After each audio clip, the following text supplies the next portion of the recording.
evening. It's 5:30. I'd like to call to order our regular meeting. Please, if you're able, stand for the Pledge of Allegiance. I pledge allegiance to the flag of the United States of America and to the republic for which it stands, one nation, under God, indivisible, with liberty and justice for all. All right, next, I would look for a motion to approve the agenda. Yep, Jim? I'll move to approve the agenda with the addition of the human capital addendum that was located at our work location. Second. Thank you. Moved by Jim and seconded by Seth. Any discussion? All right, all those in favor, please say yes. Yes. Any opposed, same sign? Okay, thank you. Moving on to our recognition of the audience. At this time, the board will hear comments from the public. We ask that each speaker who has signed up to address the board state their name and home school district for the record. Speakers must refrain from using this forum to criticize or complain about a specific employee or student by name. Vulgar or profane language will not be tolerated. The board is interested in your comments and will listen carefully, but is not obligated to respond to or debate issues in this forum. This evening, 3 speakers have signed up to address the board. Each speaker will be allotted a maximum of 3 minutes. Upon conclusion of the allotted time, a chime will sound and the speaker is asked to conclude. If necessary, a final chime will sound 15 seconds later, signifying the end of the speaker's time at the podium. I will now call our first speaker to the podium, who is Devin Stachinski.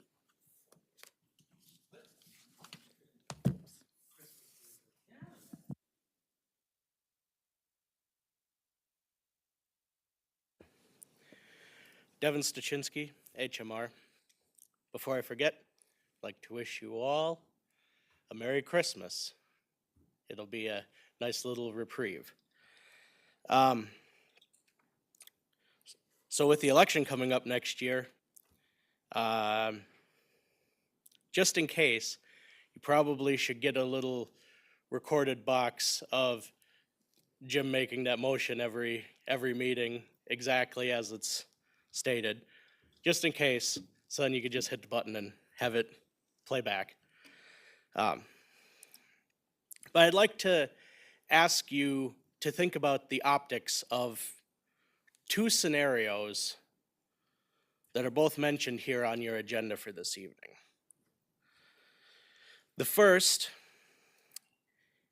is listed as cooperative strategies for the long-range facility planning update. Now, at the meeting last Tuesday, administration came with a plan, albeit a very broad one, and brought that plan to the committee with no mention in it of our $186 million of back maintenance that needs to be done. So, as a taxpayer, that's concerning that's not the forefront of any plans going forward. Second, Trollwood year-round school. Now, I've been talking about this quite a bit lately, and I would imagine that there would be a lot of liability issues for a school district in North Dakota to be having full-time education across the river outside the district in another state. Now, granted, I understand that some of the curriculum is through the virtual school and what have you, but there are questions and liability concerns. Like Valley Bus, they don't go across the river because they can't get insurance to let them bus across the river. So I would imagine that would hinder some students' abilities to partake in this, but there are many, many other questions that, especially given the regular reading and math metrics, and we want to set up a special school at Trollwood, like, what are the priorities here? I'm very confused, and optically, this is very strange to the public. Thank you. Thank you. Our next speaker is Paul Moore.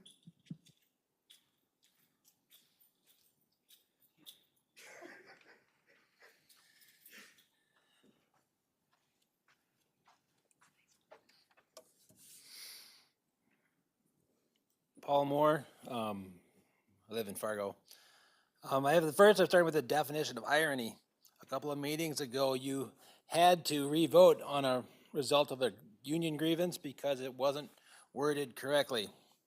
And then I read, just for today, EL7 and Memo 74, and your paragraphs are all worded this way. The superintendent may not present to the board recommendations, etc.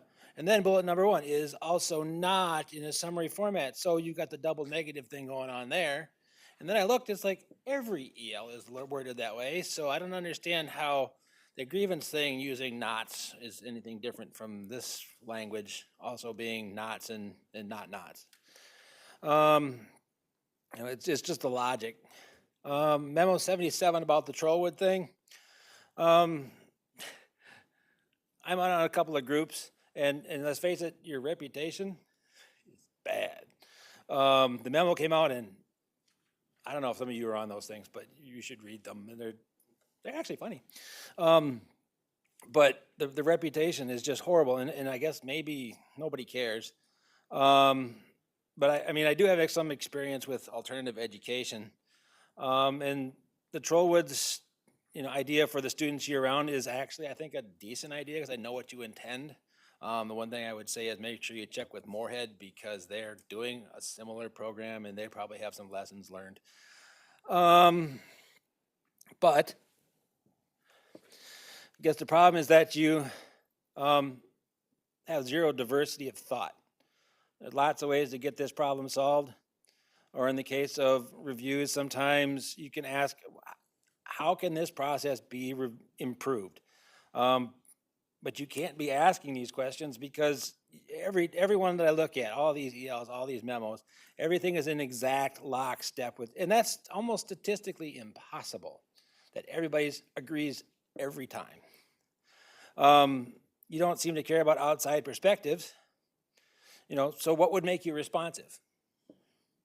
I mean, you managed to ignore all the messages of communications between you and the public. I should know. I've tried several of them. Do we need to write letters to the editor? We need to be more public? Do we need to be supporting the groups that are actively fighting to get alternatives to public schooling? Do we need to be working to see that those of you who are up for election this next year are replaced? Merry Christmas.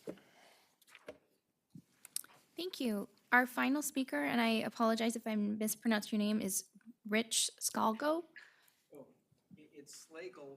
Oh, I thought that was the attendee list. oh, okay. No, that's, But You're- since I'm here, I'm just gonna say something and respect all opinions. yeah, But I'm a Fargo resident and I think you guys do a great job. My wife is a para and I see what happens in the schools, so keep it up. So, I'm sorry, I really thought it was the attendee list. no, that's happened before. Thank you so much. All right, we'll move on to our report section. The first report that we have up is our long-range facility planning update. Cooperative Strategies is joining us virtually.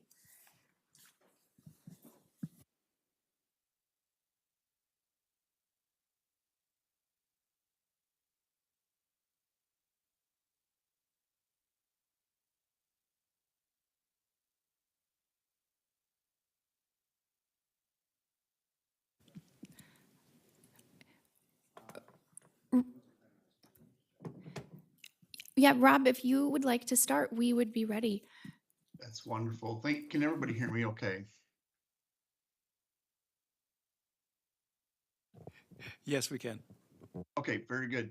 Thank you. Well, I appreciate you giving me the opportunity to present to you tonight virtually. I look forward to tonight's presentation. There's a lot of information here, so I'm just going to go ahead and get started. I want to start by looking at the results, some of the results of the community survey. We ran this survey right around Thanksgiving time. We ran it for about 10 days. And so we had some results that I want to share with you. And then we're going to just do a quick review on some of the planning area information that you have seen previous, along with proposed looking at some possible options that we can take a look at. And then I'll talk through some next steps and answer any questions you might have. So looking at the community survey results, we had 531 respondents to the survey. All buildings and programs were represented throughout the district.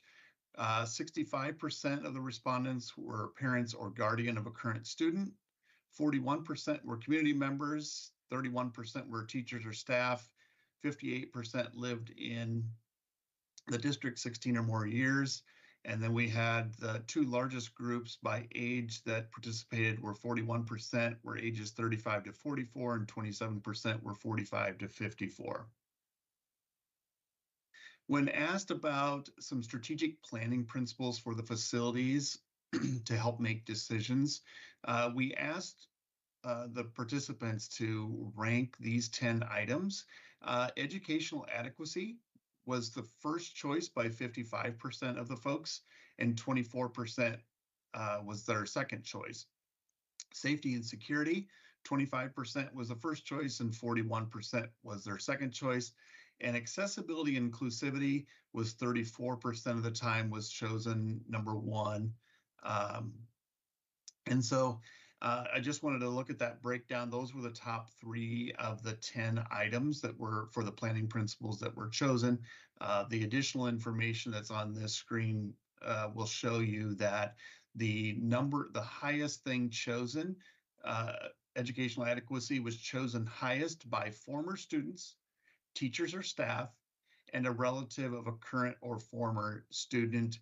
Safety and security was chosen highest by students. Accessibility and inclusivity was chosen highest by teachers and staff. Before I go any further with the survey results, I do want to let you know that all of the results,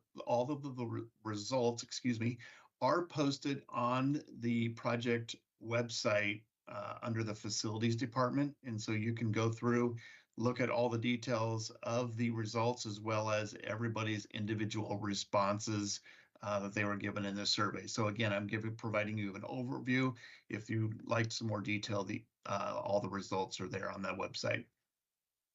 Some common themes around other improvements and renovations to be considered that were offered was facility adequacy, equity for all students, a need for redistricting, rebuilding Ben Franklin, public use of recreational spaces, increased safety and security, restroom renovations, accessibility for students, consolidating underutilized schools and renovating older schools. A couple of comments or that I brought off of the survey that I found to be representative of these summary points were: why are some kids deemed more worthy than others to have a nice building? And another comment that was in the survey that brought out was neighborhood schools are positive for our community and kids, and we want to keep them going. If the buildings themselves are beyond repair, I'm okay with new construction. I place more value in the location of the school than the historic sentiment of its character, meaning it's fine to hold on to the location and do what you must with the building. And the question centered around safety and security. Oh, excuse me, this was about funding. I'm sorry, I apologize. We look at how likely folks were to support increased funding for necessary upgrades. 23.5% of the respondents chose not likely or not at all likely. And that was due to making sure that things were done fiscally responsible, trust, and wanted no new taxes added. Those that were in support and chose very likely or likely was 76.5% of the folks. And they highlighted items of returning on investment, depends on the plan, want the best for students and staff, And also equal investment in the north side of the district were things that they were looking for in support of the plan. Other things mentioned were being good financial stewards, having a clear plan, community engagement, and investing in the north side.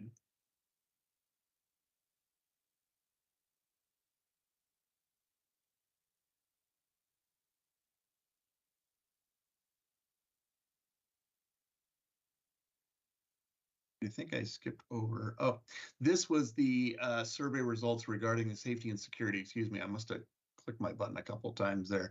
But the first and highest ranked item here for safety and security was having a secure entrance and access to the facilities. That was selected as very important 90% of the time from people that responded. Emergency communication systems was selected as very important 84% of the time, and pedestrian walk zones in front of schools was chosen as very important 72% of the time. So the next section I'm going to show you here are the planning area overviews.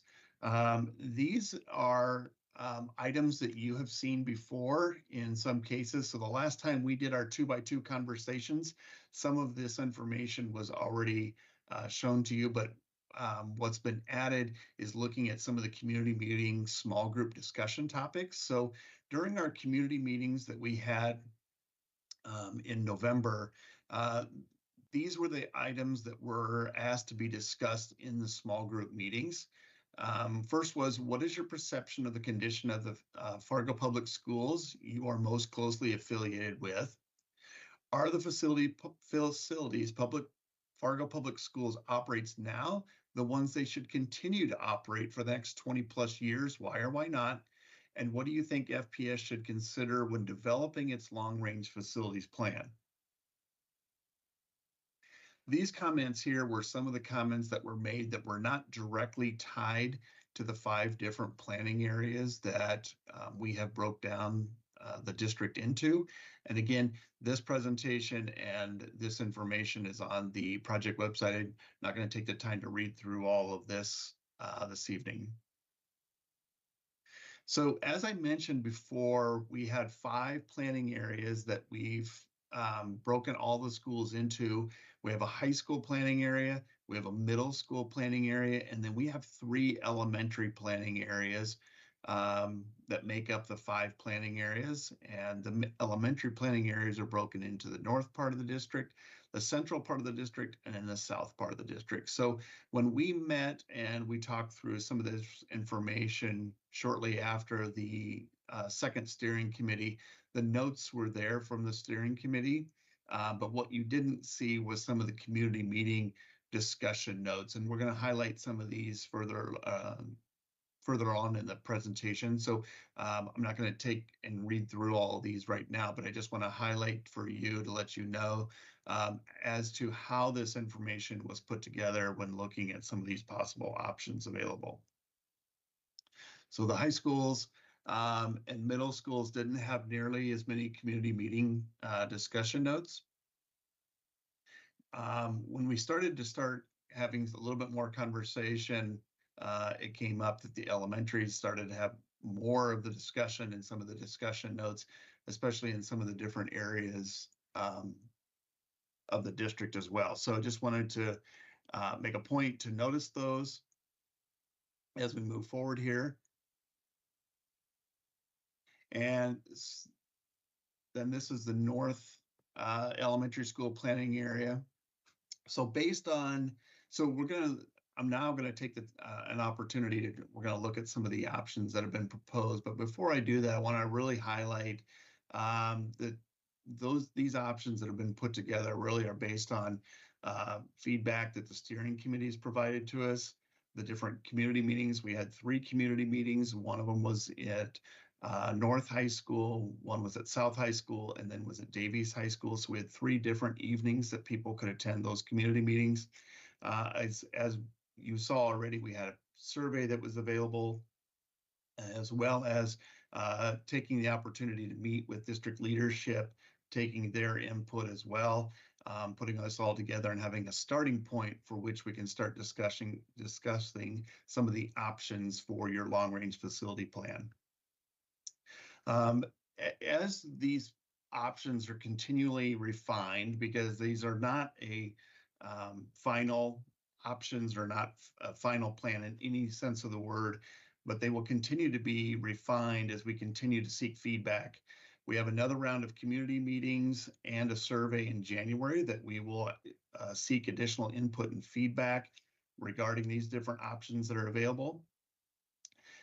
These options were presented to the steering committee on December 5th at their the last steering committee that they had.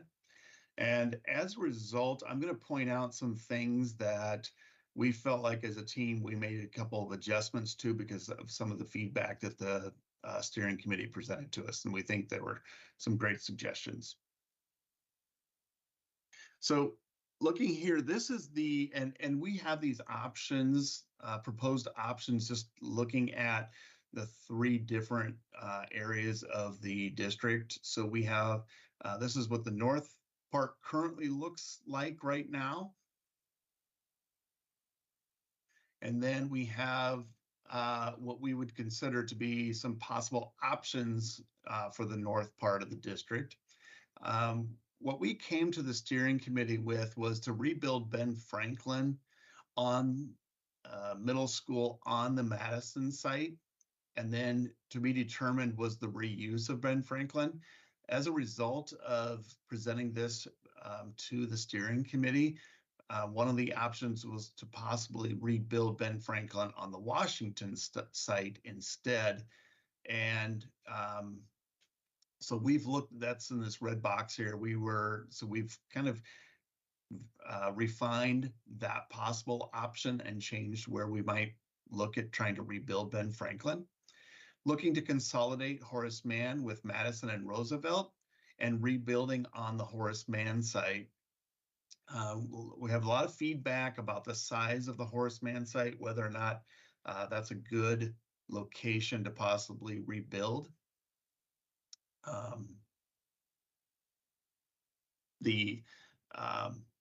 That consolidated building. So we are looking at that as a possibility of reusing the Ben Franklin site to build a new elementary school that would house then the current Horace Mann, Roosevelt, and Madison schools. We would be looking at consolidating McKinley with Washington and rebuilding on the McKinley site. We were looking at possibly repurposing the Washington school for the Dakota High School in adult education, and then to be determined how we would reuse Agassiz. But after some feedback we received, obviously looking at the possibility of rebuilding Ben Franklin in Washington, now considering locating the Dakota High School in adult education at either Horace Mann or the Roosevelt site for that. So in this particular case, what we wanted to look at, and we're going to continue to provide further detail of the evolution of the feedback that led to the possible and potential options that are here. So what we've identified here is what are some of the comments from the steering committee that's come out of our discussions, what came from feedback out of our community meetings, some of the school board comments that we received, as well as what are some of the comments and ideas that have come out of the district leadership. We are going to continue to identify the evolution of how this feedback came together and to put together the potential options that we're presenting to you. Again, to further define and share with you that, these were grassroots options to put these options together. There was no formed plan ahead of time. We really just want to show how these different comments and feedback build upon each other when putting this together. Some of the options feedback we received regarding the north part of the district from the steering committee, some of the things they liked here was the rebuilding of Ben Franklin. Anything with a parentheses and a number behind it indicates how many different groups identified that as a like. They also like consolidating the split campuses and the proximity of Dakota High School to the North High School.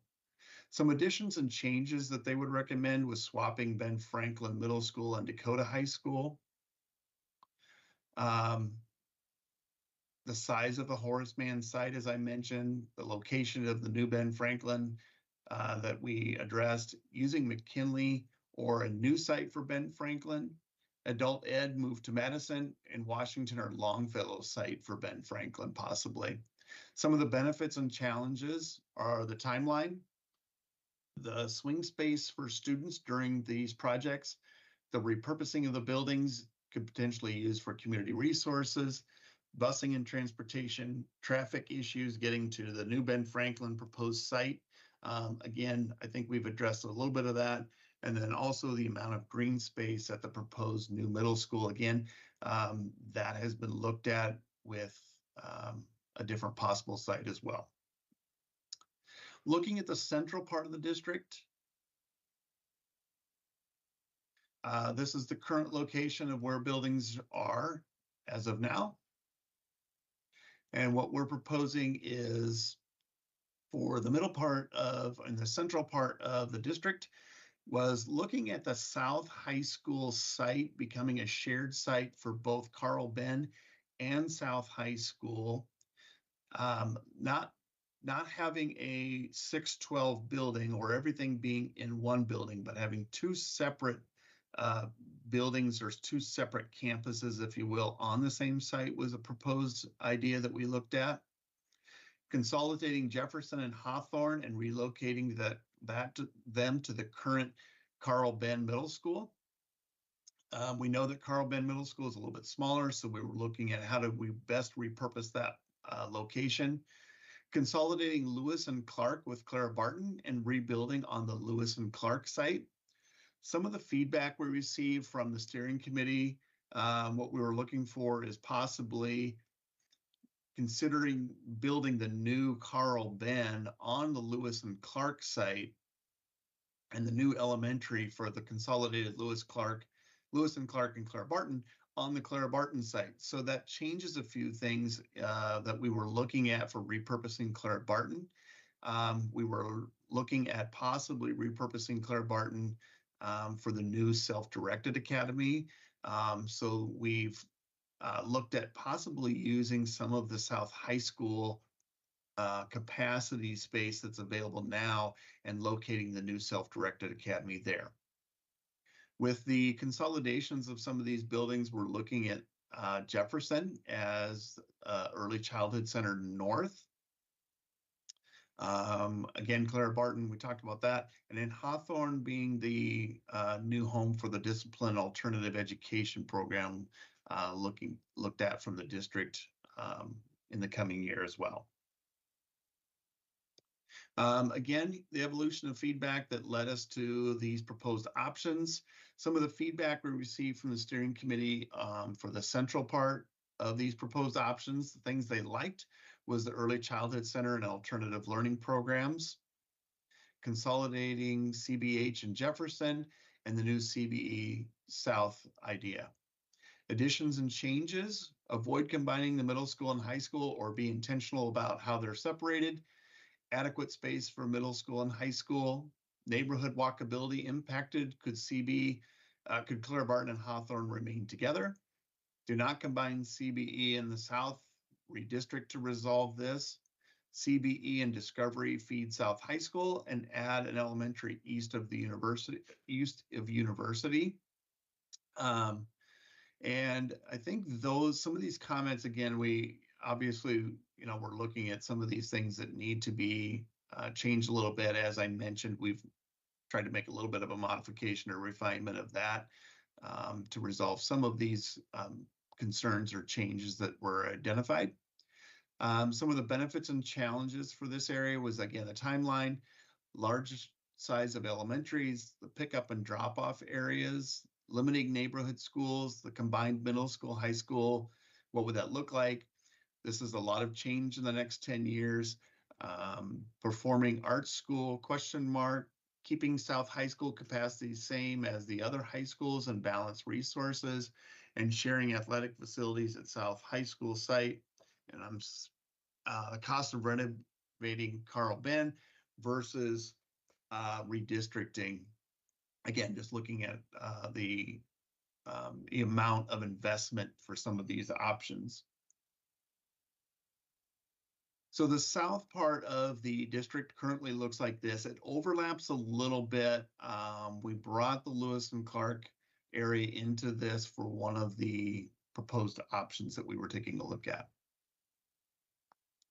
What we propose in the south part of the district is looking at taking Eagles Elementary and repurposing that for early childhood center south. So we have a kind of a north part, a north location and a south location for early childhood.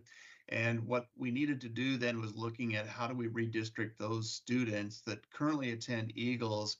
We were proposing the new school that we were possibly looking at on the Lewis and Clark site, Lincoln and Ed Clapp, to redistrict those students. What we would need to now consider is since Lewis and Clark site may potentially be a site used to rebuild Carl Ben, we would need to look for a third elementary school to possibly redistrict the students that are currently attending Eagles in order to accomplish that. Again, our evolution of feedback, and again, some of the feedback that we received from the steering committee regarding the south part of the district for these proposed options, things that they liked was that bigger schools equals less learning gaps. Adding an early childhood center, changes are distributed across the whole district. Some of the additions and changes mentioned were adding a new elementary in the south part of the district, removing the portables at Bennett, and some additional building needs. Benefits and challenges, timeline, transportation. Do these options alleviate some of the crowding at Davies?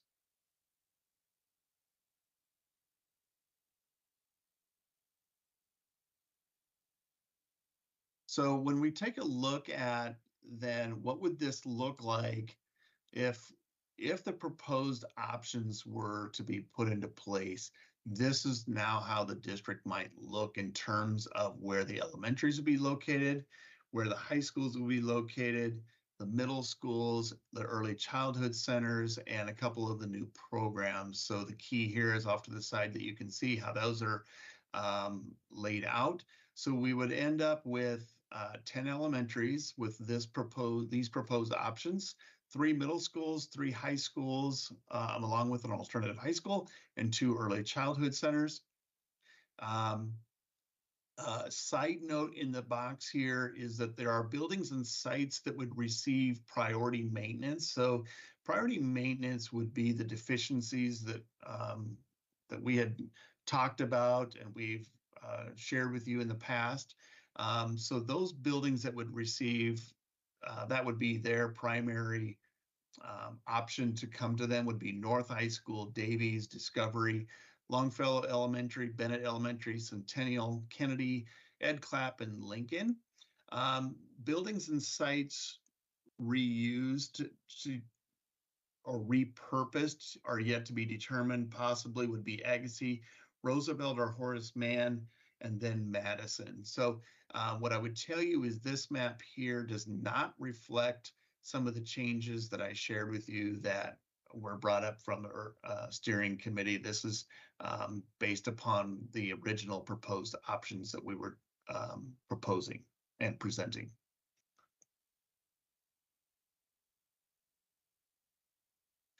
Some additional discussion items that came up from the last steering committee. Other things that they liked was the idea of consolidating underutilized buildings.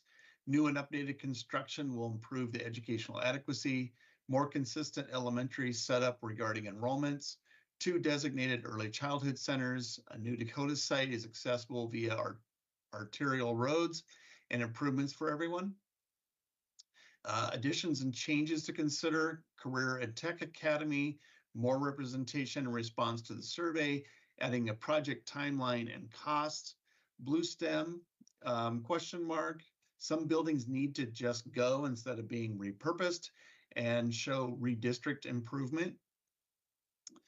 Some of the benefits and challenges mentioned were there's a lot of construction. So what do we use for swing space? Where do students, where are they educated when there's construction going on? Lots of people moving into new schools. How does this get sold?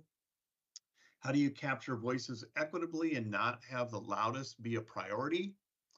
The walkability and neighborhood schools.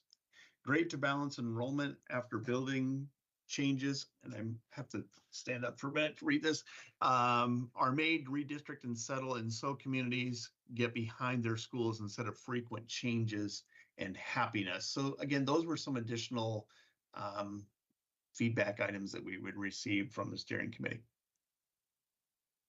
So what are we looking for in next steps? So highlighted here are some things that we have coming up in the month of January. We have the possibility of looking at some focus groups that might be most impacted by some of the proposed options. We, as I mentioned before, the second week of January, we'll be doing another round of community meetings, as well as a survey. And then the steering committee will get back together. They'll look at the data that was received from the second survey and start to draft some recommendations at their next meeting in February. We'll be meeting with the district leadership to again continue drafting those recommendations. Again, that's refining those options down to something that is a little bit more, looking at like a final recommendation that would be brought to you as a board for approval in the final plan. We will be doing board 2x2s again, looking at that, doing that in February with a final steering committee meeting, looking at the final recommendation the first part of March, with a final report and board presentation to all of you at the end of March is how our current timeline looks right now.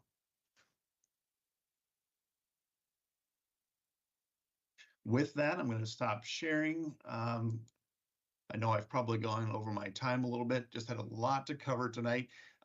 We just wanted to know if there's any questions that I can help answer, knowing that as well, between myself or James, we can always reach out to us or email us as well.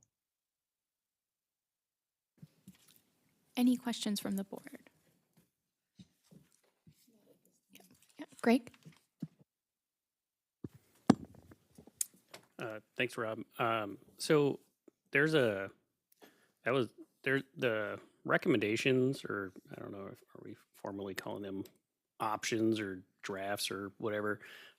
There's a lot of moving pieces, and I'm wondering to what extent we're going to be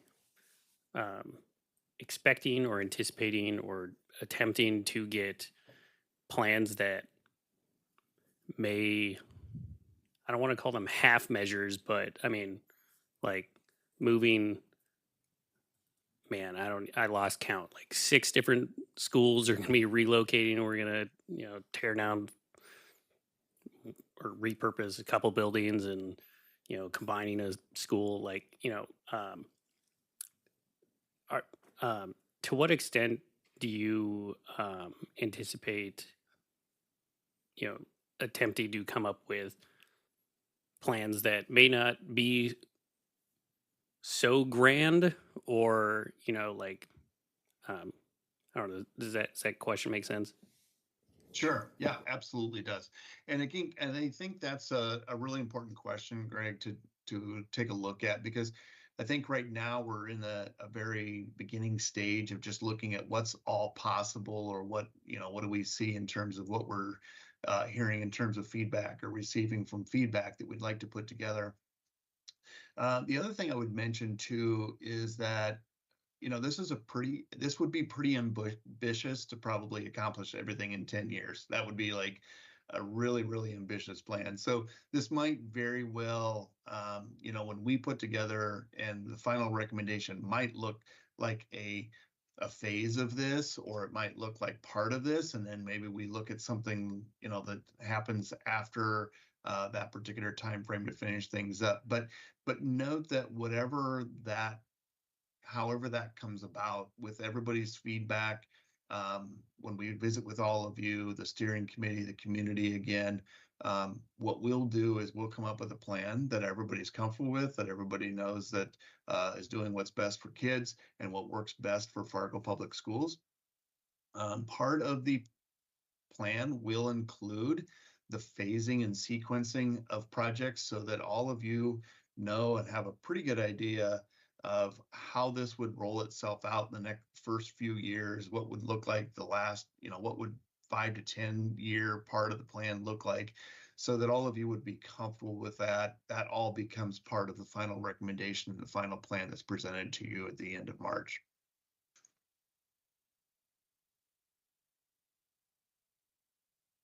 Yep, Dr. Gandhi. Rob, thank you for that answer. And I think one of the pieces that I would just kind of share out loud is between now and March, for all of our stakeholders, whether it's board members, staff, and then also our community members, please participate in any of those opportunities that they do exist for feedback. I think that two things are really important is one is that we are looking at the plan holistically for our entire district. So even our job as administration is just going to bring a plan that the steering committee puts together, and ultimately the board's the authority to approve it. But even if it's a 5 or 10 year plan and every piece seamlessly works with one another, because I think no matter what we do, we're gonna have to take a look at the impact on building size, demographics, the boundary changes.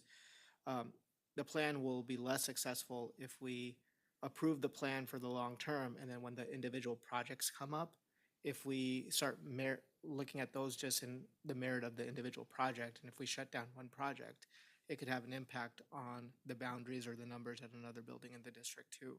So a lot of moving parts because we're talking about a plan that's going to go long time and then that feed off of one another in a linear city.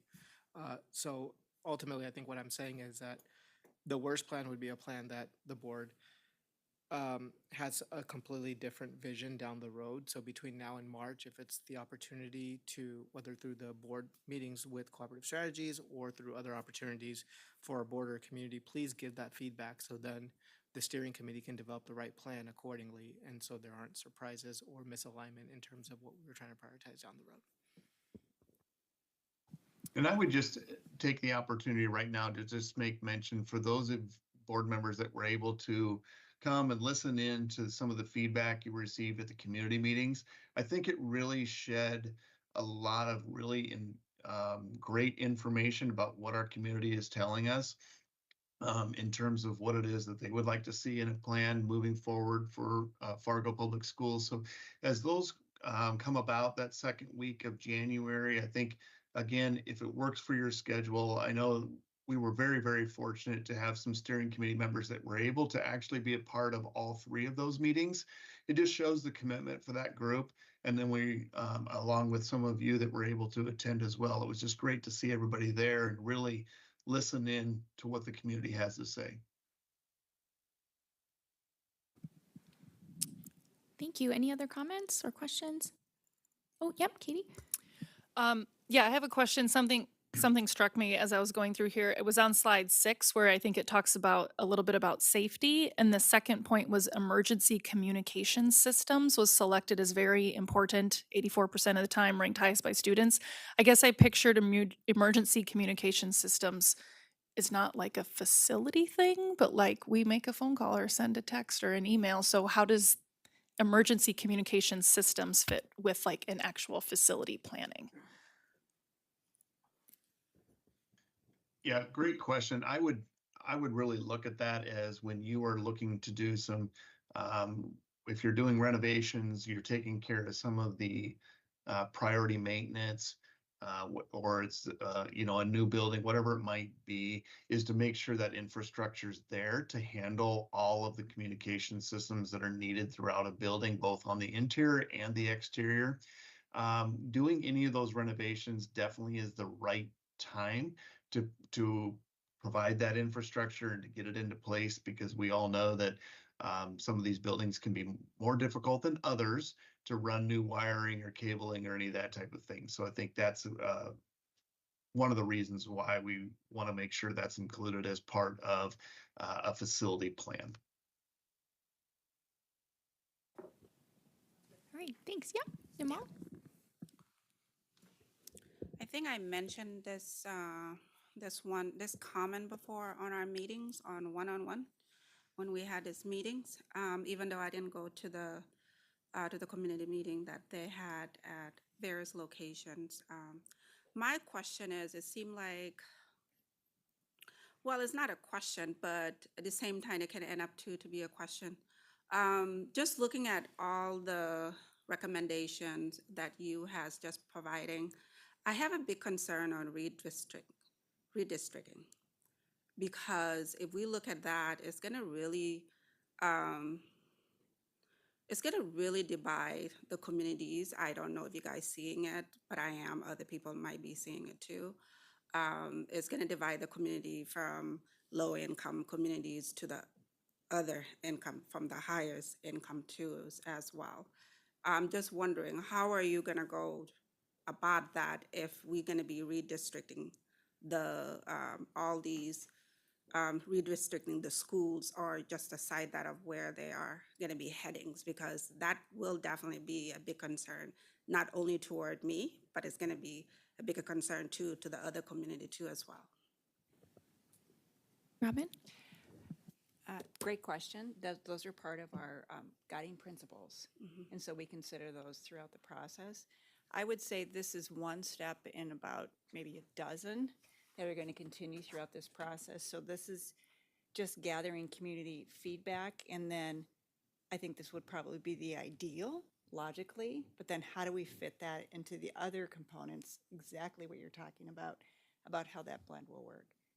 So this is by no means a final report. This is one step in several that'll probably happen not just through March, but for at least another year, in my opinion. But thank you for reminding us, because those are part of our guiding principles. Yeah, Spot on. thank you. What I do understand is you have to catch the issues before you continue with a plan. How can you really how can you really implement, to the next step or the final step, and so forth? You have to catch that problem first before it can occur. I understand this is a draft visions, but these are things that there are other people might not be in those meetings. And then those are the questions that you have to consider on back of your mind, wondering, okay, what about this? What would be the next process? What about if somebody else that doesn't look like you, what would they say? Because those are the things that you really have to really process as an individual, as a communities, as a leaders, before it even occur. So I understand, again, it is a draft visions, but I just want to make sure that it came across you guys that you ask those questions toward yourself and others.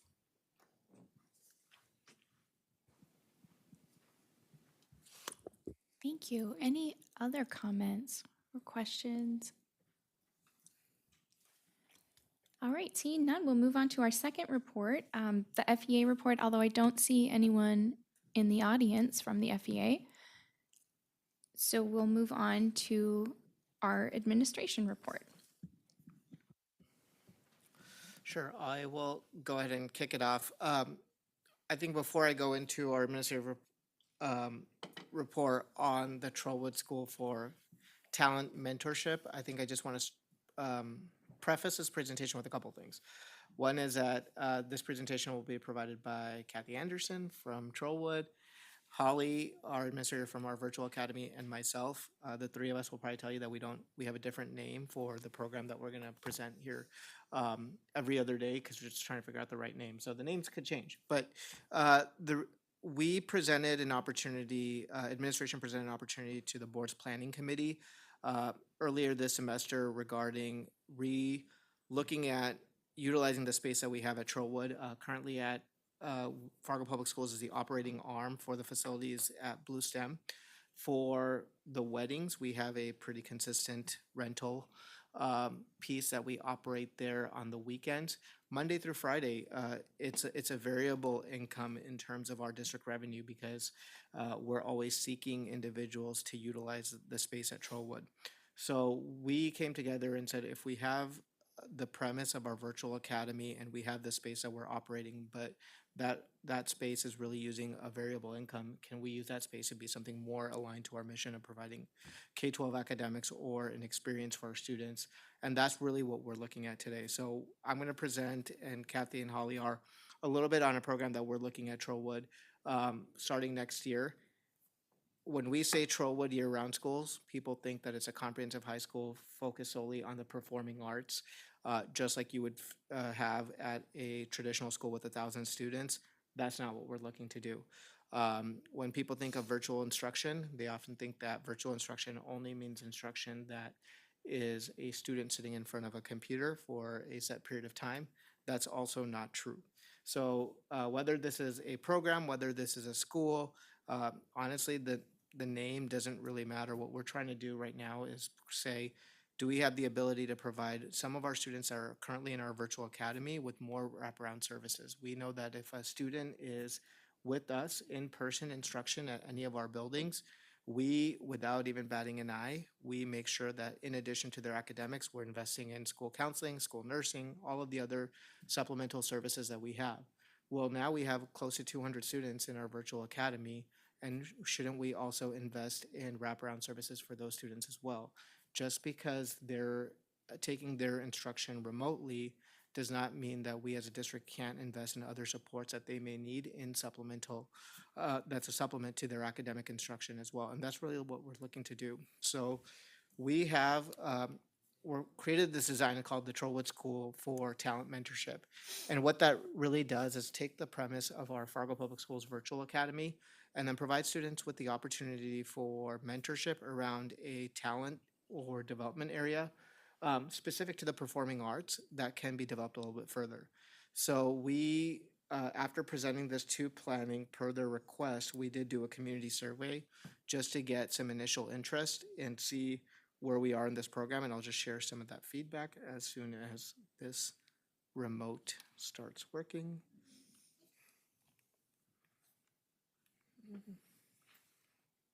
And I might need to have the back room change or.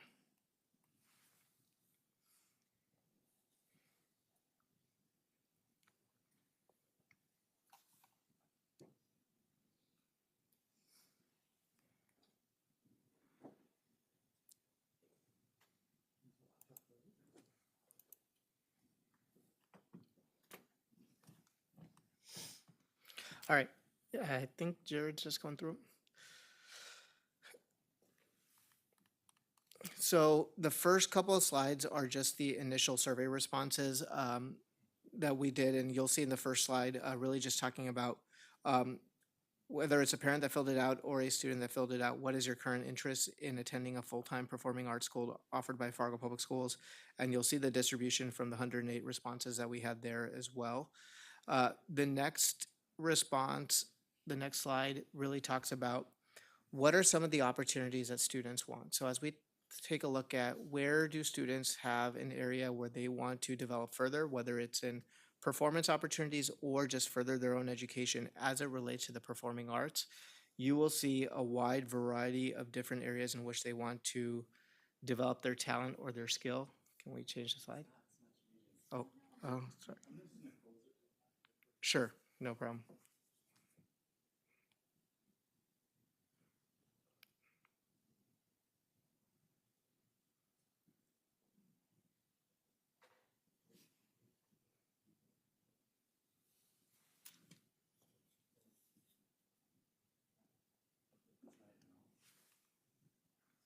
Oh, I think it works. Thank you.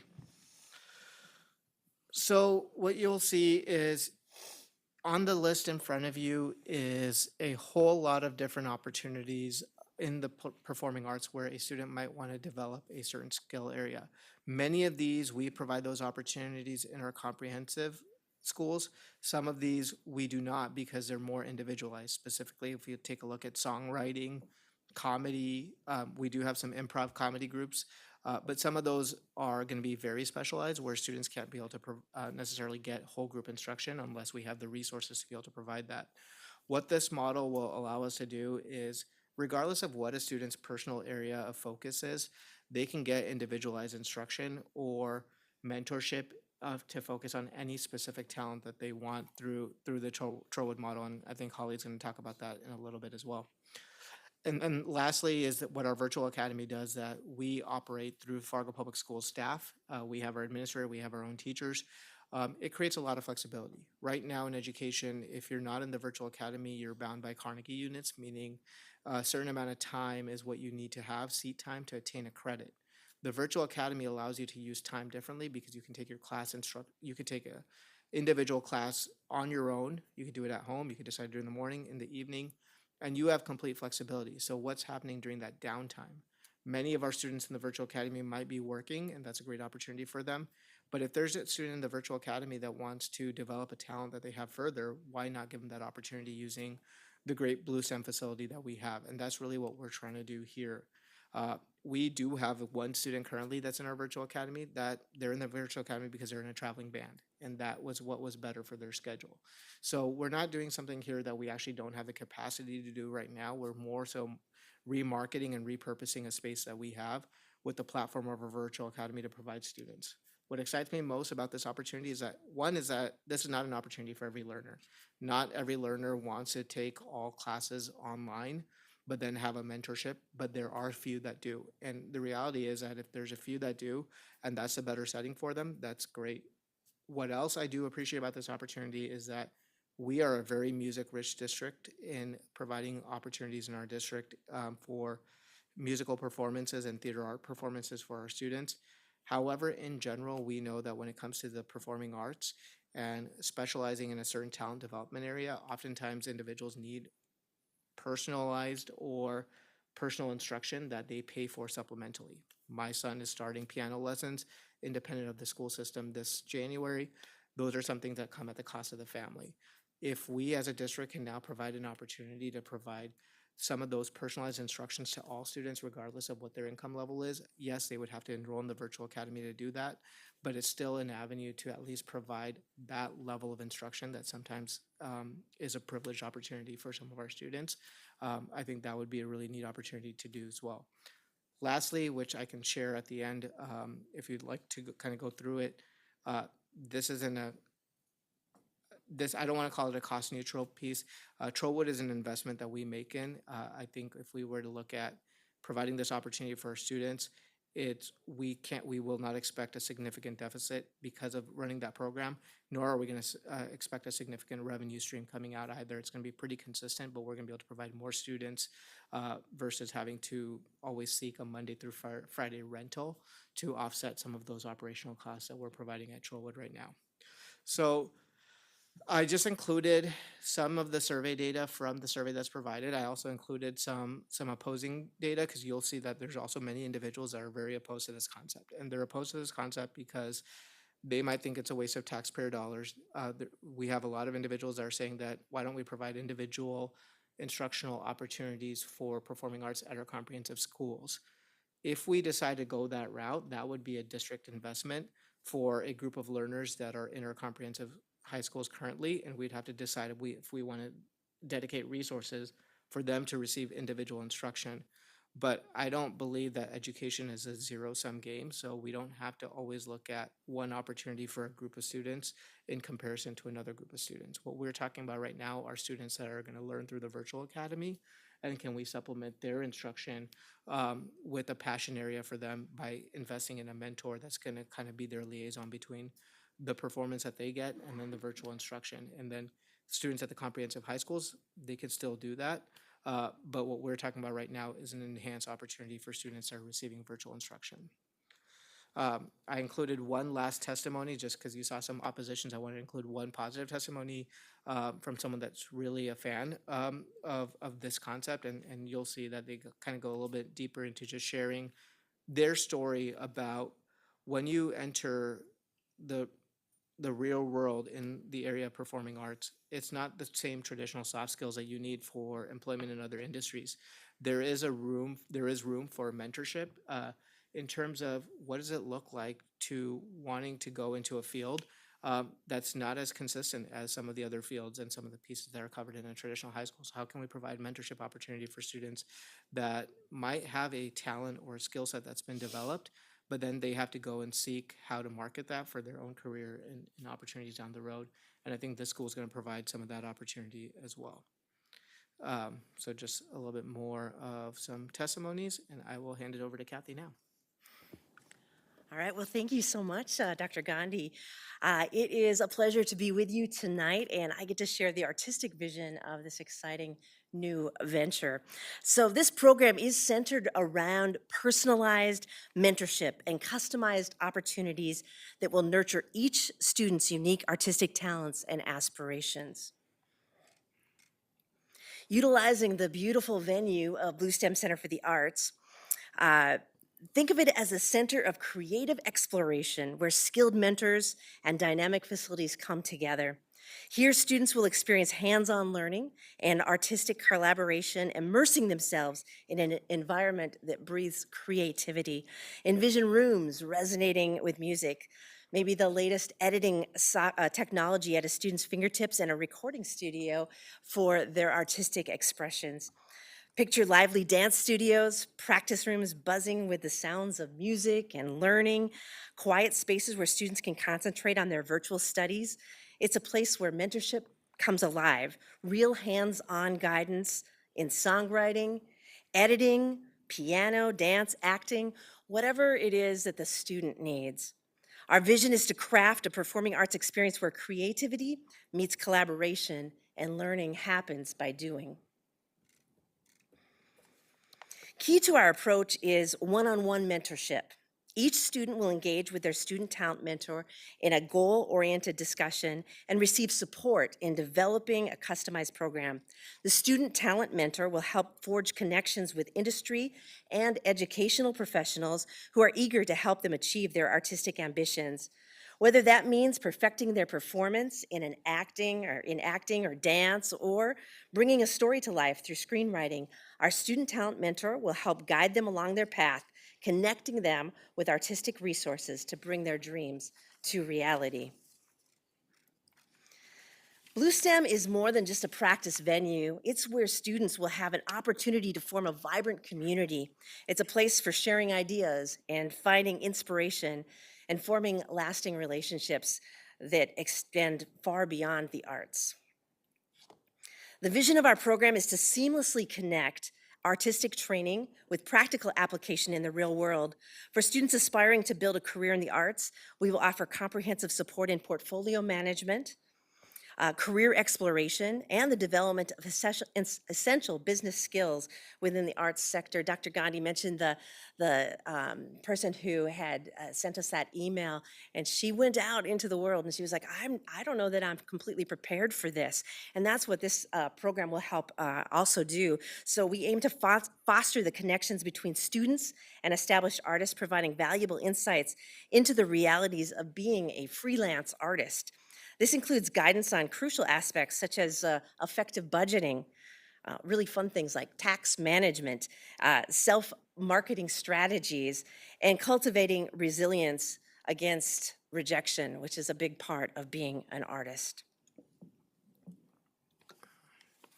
This program offers a distinctive non-credit experience tailored to empower students in pursuing their artistic passions and aspirations. It's focused on providing customized training and mentorship that enhances rather than replaces traditional education.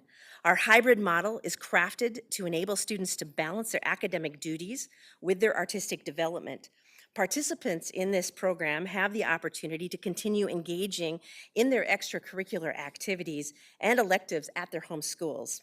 For instance, if a student is really passionate about singing, they can still be part of their school choirs, or if they're interested in theater, they can still participate in their school musicals or other plays.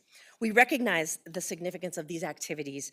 They are not only integral to the students' lives, but also invaluable experiences. And our aim is to augment these opportunities, enriching the overall educational journey of each and every student.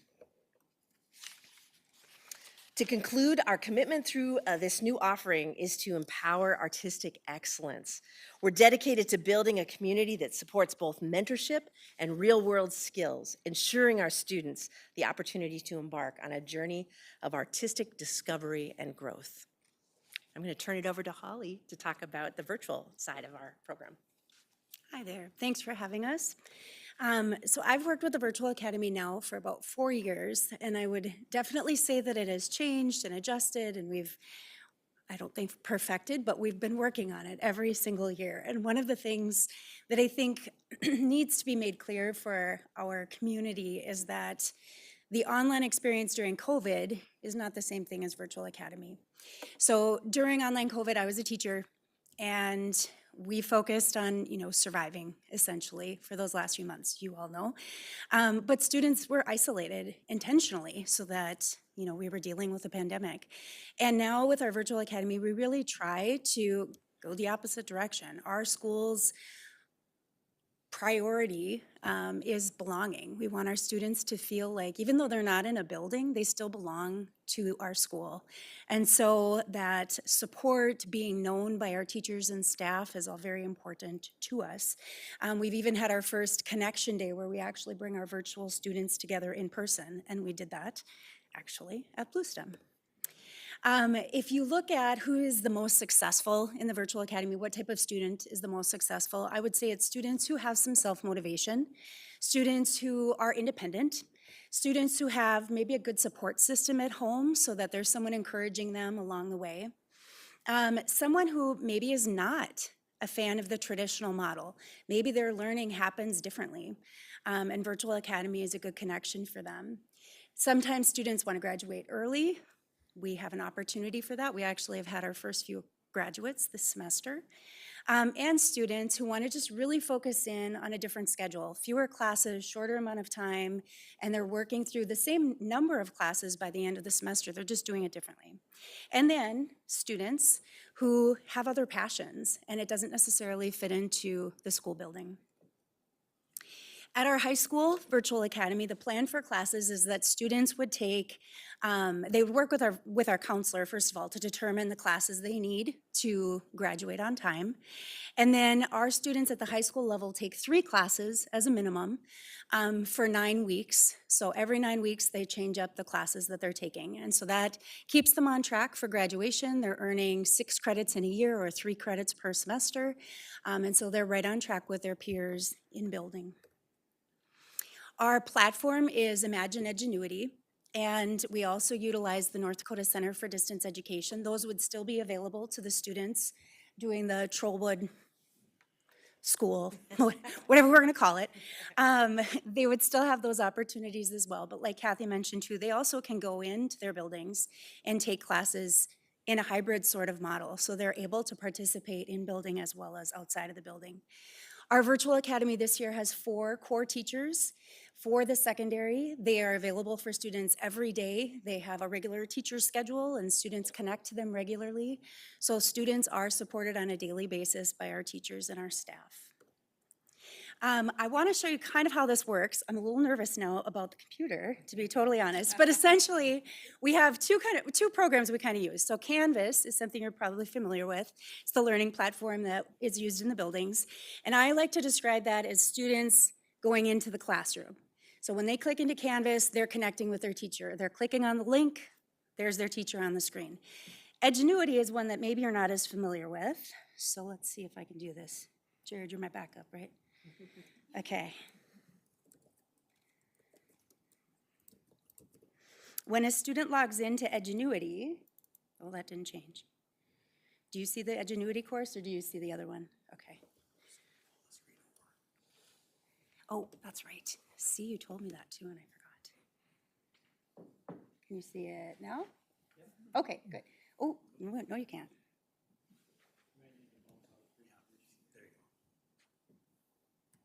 There we go. Okay. When a student logs into Edgenuity, so there are just 3 courses up here because it would be a high school student. All they do is click into their Imagine Edgenuity. They have their login information, their password, And every time they do, they'll see the classes that they're registered for. All they have to do is click next activity, and they're in their textbook. They're working on their class. It's sequentially done, so students are going from one activity to the next activity, sometimes supported by video. It can be done anytime, anywhere. And so it really provides that flexibility for students who otherwise wouldn't have it in a building. Okay, let me see if I can get this back now. Nope. You see my mouse? There it is. Okay. There we go. Okay. Although this is now not in presentation mode.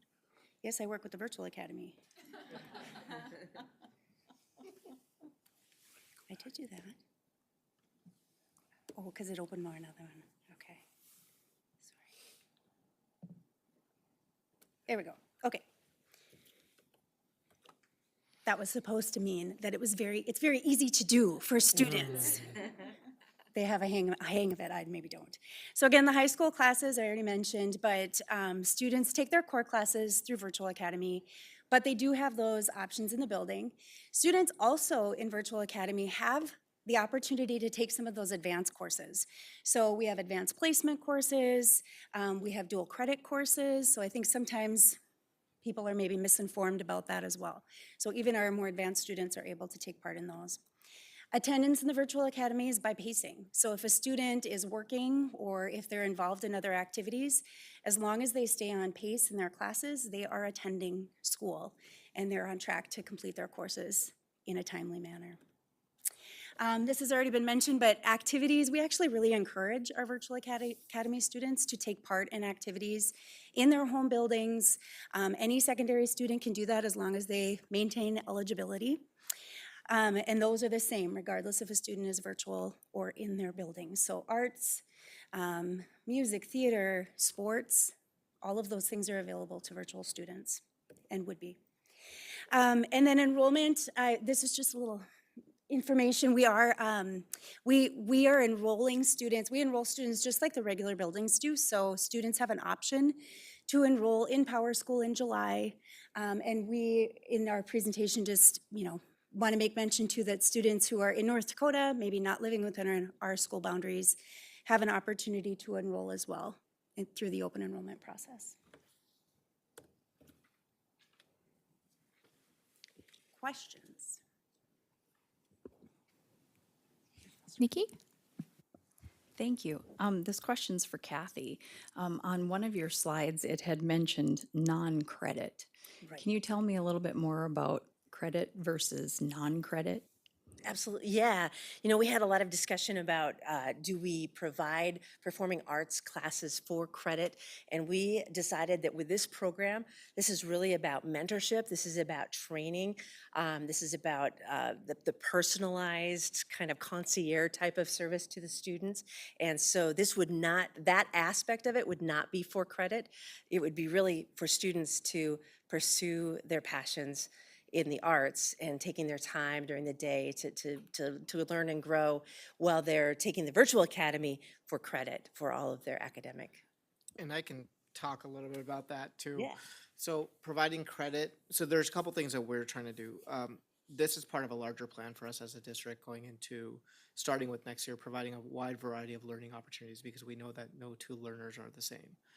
When we talk about providing different learning opportunities in our district in Fargo, whether it's the self-directed academy, whether it's this program, some of the other schools that we're going to be looking at, we are very conscious in trying to make sure that each school or opportunity for a learner is structurally different from something else. We don't want to just take a good practice and then put it in a smaller school. Because if something is good for all students, then that should be an instructional practice that we're promoting throughout our entire school. So part of the reason why this is not for credit is because this program is distinctly different than the programs that we're offering in our comprehensive high school. So a student in the Virtual Academy, if they want to take a Theater 1 or a choir or an orchestra for credit, they can take one period at Fargo South or Fargo North or Fargo Davies and still participate in those activities. The other piece is that if we offered a class for credit, then instead of a mentor, we would have to hire a teacher. And that teacher would have to be certified in a certain area, and then they can only provide direct instruction that counts for credit in that certified area. So we're really using the model of a coach or a mentor, and that person can then lean on community musicians, maybe there's a couple at this table, or other individuals that can coordinate opportunities for students to develop their talent, using, the resources that we're going to invest into this program, but it doesn't have to be tied to whoever that one individual is. So we can actually hire a mentor that's more flexible, that doesn't have to be certified in a certain content area, and then students can get instruction, whether it's in, like we talked about, songwriting and other pieces. Hopefully it's okay for me to say this, but we have someone that we know at Blue STEM that obviously the district is contracted with, that provides all of our summer concert series. That individual's already said, well, this opportunity can even extend to anyone that has an interest in music production or bringing concerts and booking concerts, because if they want to be part of our group and take the virtual academy classes, we will still help them with coordinating all the concert stuff that we're doing at Blue STEM, and they can learn that side of the business and we still participate in their online classes as well. So it gives us more flexibility by it being non-credit bearing. Very good. Thank you both. Robin?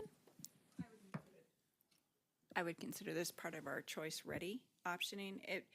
And so this is not a traditional magnet school, but this would be a, and I don't even want to say school choice within schools, but how do I put this? We've got an existing program that works very well, our virtual program.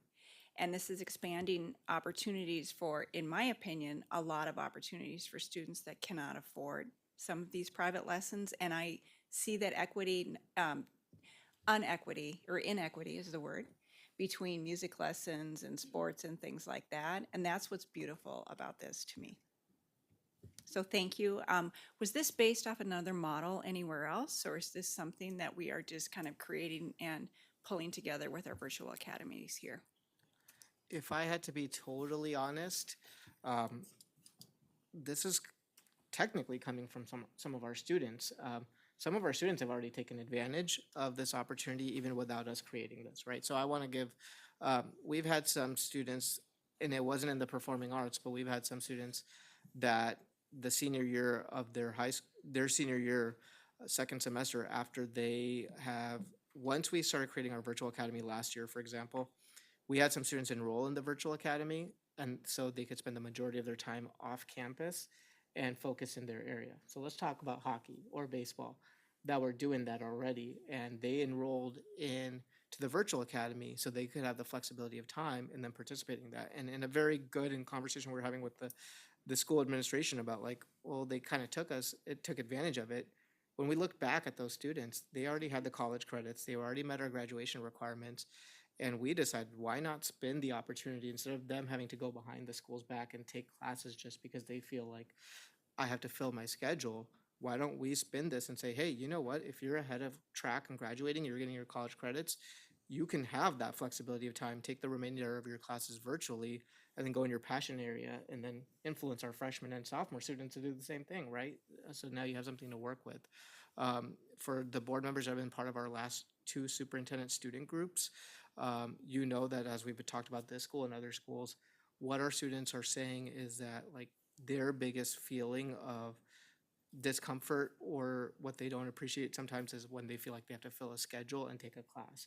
So if they had more flexibility on time, then they would focus on whatever they want to focus on. And like RUPAC, my senior year, I spent 3 out of my 5 periods I had to be on campus in the debate room because the other classes I didn't need for graduation, and that's what I wanted to focus on. So this is basically giving that same opportunity, and some of our kids already did it, so we kind of then spinned it with the performing arts side of it.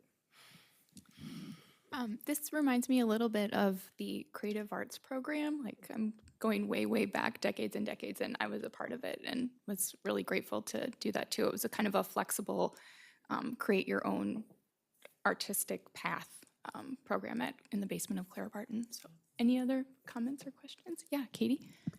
I was wondering, could you talk a little more about, so there's a mentor, and then who would be providing them the instruction? Like, if somebody wants a dance class or trumpet or acting or editing, like, how would that all work out? I'll start and then feel free. So the beauty of it is we have 40+ years of Trollwood alumni that we can bring in as the starting database of who's providing that instruction or coordinating those opportunities. The mentor will also have the budget in this program to hire community resources. So whether it's like if they have several students that want to focus on dance and we want to bring in like a Gasper to provide a lesson or a certain skill set, then they could do that as well. Coming out, looking through some of the other models that we've been looking at in the development of this program, there's a program that actually Missy shared with us from Minnesota called Perpich. They have online catalog of instruction in a whole wide variety of areas that they could provide. And then the last opportunity would also be, in addition to the Trollwood database of alumni, leaning on community experts. So now we can also, and which is also the beauty of it not being for credit, because now we can bring in community experts that might have a specialty in the viola, for example, or a certain skill set to work with those students. So the mentor position is a lot going to be coordinating those opportunities for individual instruction or performance based on what the student's working on. I can add just a little bit more too. We've had a number of people stepping forward saying, I want to be part of this. I want to be there to help students, to help feed their passions and to be a mentor to them. They're just excited. These are alumni. These are people who we've had teaching our classes in the summertime at Trollwood. Some of these people are just like, hey, I just want to help out. Not necessarily for a big paycheck or anything, but just to be there for the students because they know how much it meant to them to have someone like that in their life. And a lot of these kids didn't have someone like that in their life. So that's really exciting to me. And we've got just a vast community of people, network of artists in our past, in our present, and I see those people being very involved with this. Katie? Okay, one more question then. So the virtual academy students that are interested in developing more like performing arts skills or talents, they can do things in our comprehensive schools if they want. Like they could go in there and join a choir, or they could do this at Blue STEM, like the mentorship. But Absolutely. our kids who are in our comprehensive schools, if there was something at the Blue STEM that they wanted to do, they couldn't do that because you have to be enrolled in virtual academy. Is that correct? Correct. Okay. That comes back to the seat time in a traditional building versus the flexibility of doing the classes in Okay. the evening or Yep. on a weekend. Okay, thank you.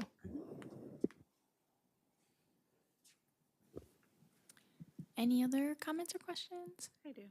Yes. And does this come with a cost? It does. Yes, well, depends on how you look at it.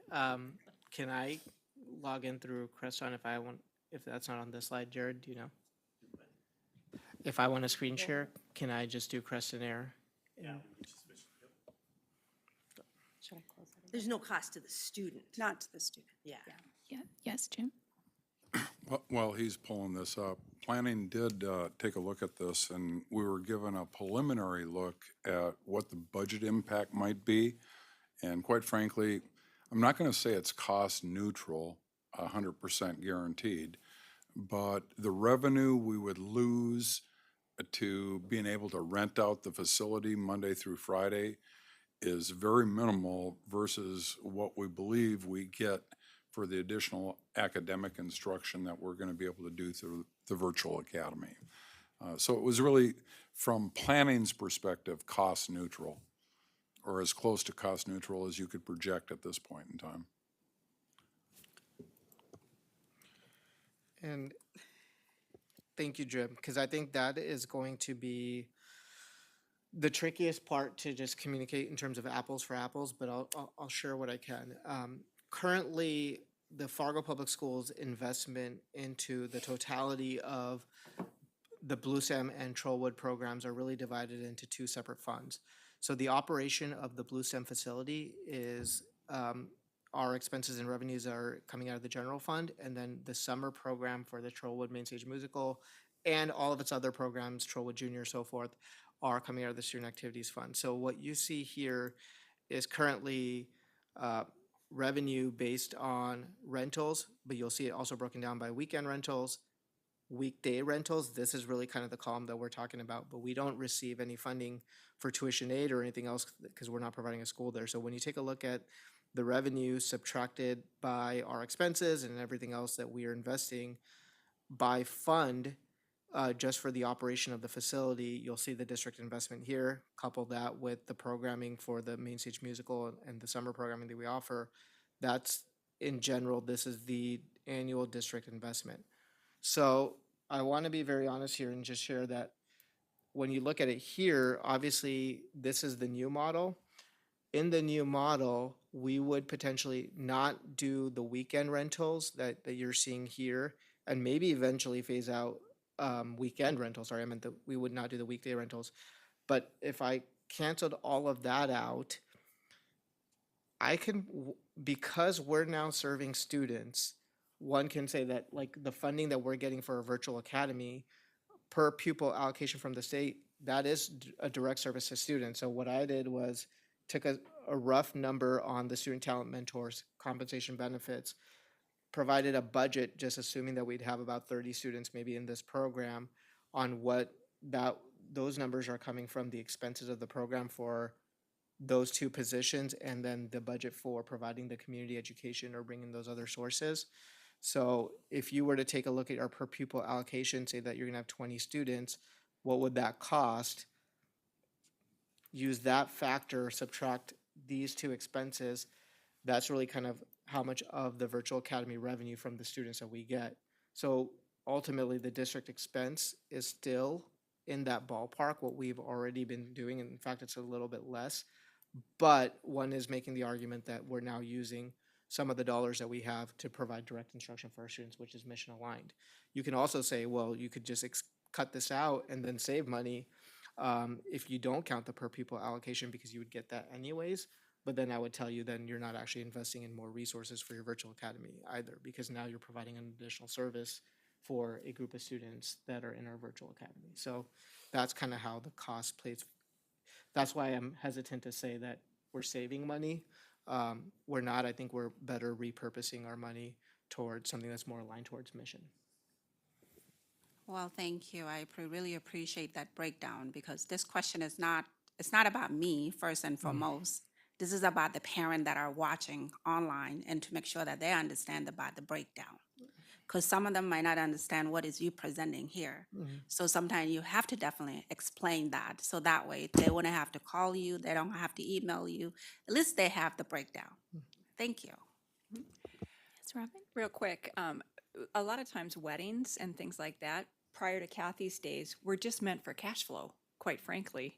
And so, and to keep it alive. And so aligning with our mission makes this taxpayer feel a lot better about the dollars that we are spending on Blue STEM. Thank you. And just for kind of fun and clarity, I will say this to all the brides out there too. The weddings are our weekend rentals, so we're not touching that right now. And I think right now we have weddings booked out for 2 years, and we are not looking to touch that at all. So I do not want to say we are canceling any weddings for the next 2 years. All right, any other comments or questions? Okay, yeah. All right, we'll move on to our consent agenda, and I would look for a motion to approve. Move approval of the consent agenda along with the human capital addendums at our workstation. Second. Thank you. Moved by Seth and seconded by Namal. Any discussion? All right, all those in favor, please say yes. Yes. Any opposed, same sign.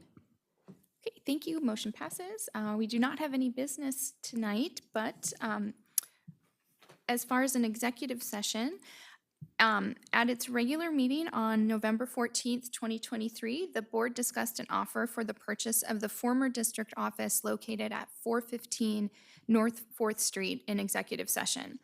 In response to this offer, the board authorized its legal counsel to provide a counteroffer and negotiate the terms of the potential purchase agreement.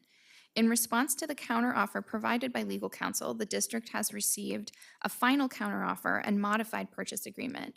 In accordance with North Dakota Century Code Section 44-04-19.1, subsection 9, The board has the authority to discuss its negotiation strategy regarding the purchase agreement and counteroffer in executive session. As such, I would look for a motion for the board to enter into executive session. Seth?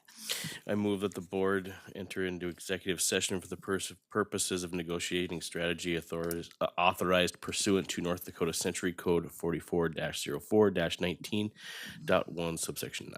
Second. Thanks. Moved by Seth and seconded by Tracy. Any discussion? All right, thank you. Seeing none. Tara, would you mind calling our roll, please? I'm already failing. No, whenever you're ready. Clark. Yes. Pretty much. Day. Yes. Gullickson. Yes. Holden. Yes. Johnson. Yes. Nelson. Yes. Newman. Yes. Christensen. Yes. President Berkland. Yes, motion passes. We'll be moving into executive session. Shall we stay in here? Okay, so we'll be staying in here. So how about in 3 minutes, we'll come back and start.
you. We are back, and I would look for a motion. Yes, Jim. I'd like to move that we approve the purchase agreement with the Rape and Abuse Crisis Center for the sale of the former district office located at 415 North 4th Street for $3.6 million and authorize administration to execute the sale accordingly. Second. I think I heard Robin first, moved by Jim, seconded by Robin. Any discussion? All right, whenever you're ready, Tara, could you please call the roll? Day, Yes. Gullickson, Yes. Holden, Yes. Johnson, Yep. Nelson, Yes. Dr. Newman, Yes. Christensen, Yes. Clark, Yes. President Berkland. Yes, motion passes. Thank you. All right, we will move on to board reports, and let's start with you, Dr. Newman. Oh, thank you. I don't have much to report. I had my one-on-one meeting with Dr. Gandhi today and really appreciated that. And let me think. For fun, I will just report I'm tagging along with the Davies High School Vivace Choir on Thursday as they go caroling through various parts in our community, including the district office and a number of our elementary schools. So I'm very much looking forward to that. Thanks. Wonderful. Thank you. Nimal? Well, thank you, President Berkland.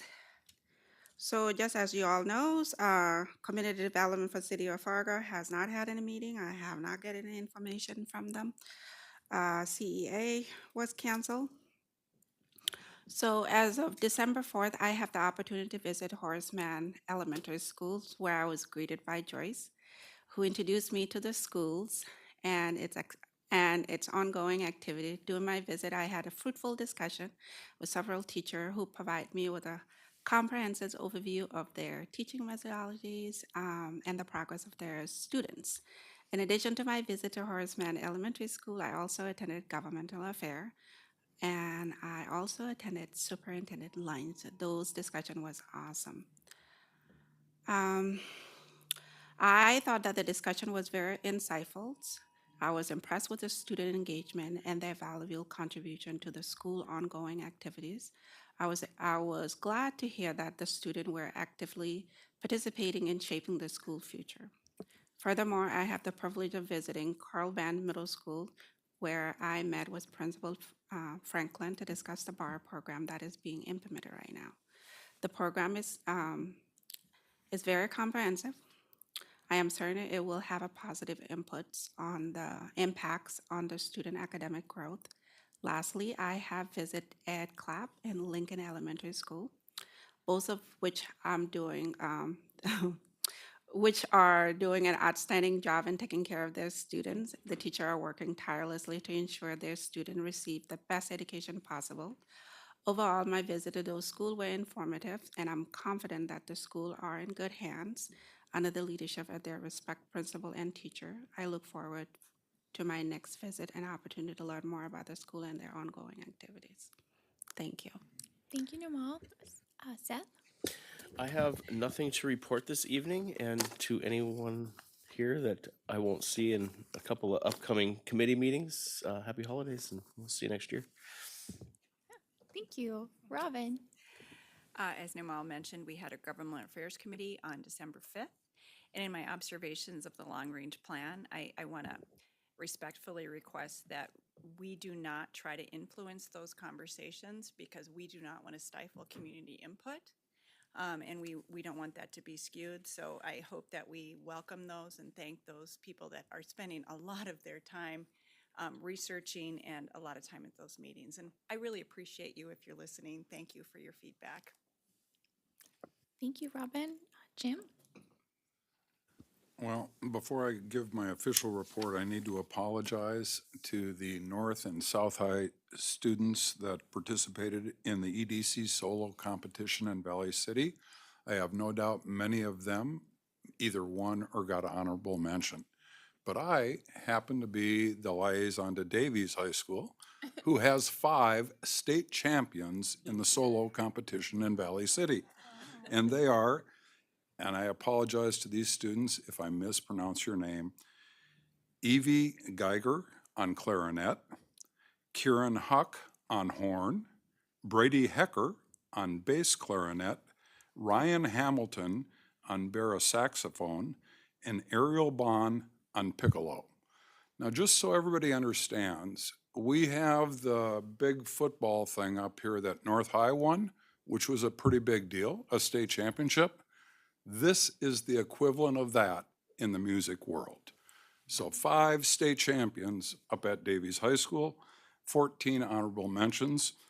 So this is a tribute to our incredible music program throughout the district. Wow, nice. Thank you. Nikki. Wonderful news. As you've heard, GAC met December 5th. I finally made it to my 3rd school, my liaison visit I was at the Explorer Academy on December 8th. And they had very good things to say about Katie. and I don't know if I can keep up with you, but okay. So I met with Dr. Lean and Emily Dillard. Like I said, it was a very good meeting. I spent a few hours there, at least 2, probably more. And then I followed up with Dr. Gandhi afterwards because I had some more questions, and he graciously took some time for me. And here we are. So wishing everybody a happy holiday. Thank you, Nikki. Greg. As others had mentioned, I attended government affairs, and then I had 2 of my liaison visits since our last board meeting. First with our virtual academy, and then I had a visit at Ben Franklin Middle School. That's great. Katie? Yeah, thanks. I also attended the Governmental Affairs Committee meeting. I had a one-on-one with Dr. Gandhi, and this past weekend I went to the musical at North High. So I don't know their stats, but I can say that the musicians at North High are also pretty stellar. And I miss everybody at Explorer Academy, but I'm really glad everybody else gets a chance to visit them too. Hey, thank you, Katie. So since we have last met, I had my one-on-one with Dr. Gandhi last Monday. And then last Friday, I had my presidential sit-down with the FEA president, Grant Kraft. And then on Saturday night, I attended the Mystery of Edwin Drood, the North High musical, and it was really wonderful. So, and I think Katie, we both attended all three musicals for the high schools, which have all been fabulous. So that's about all I have. Our next meeting date is next year in January 9th, 2024. It is 7:24 p.m. and we are adjourned. Big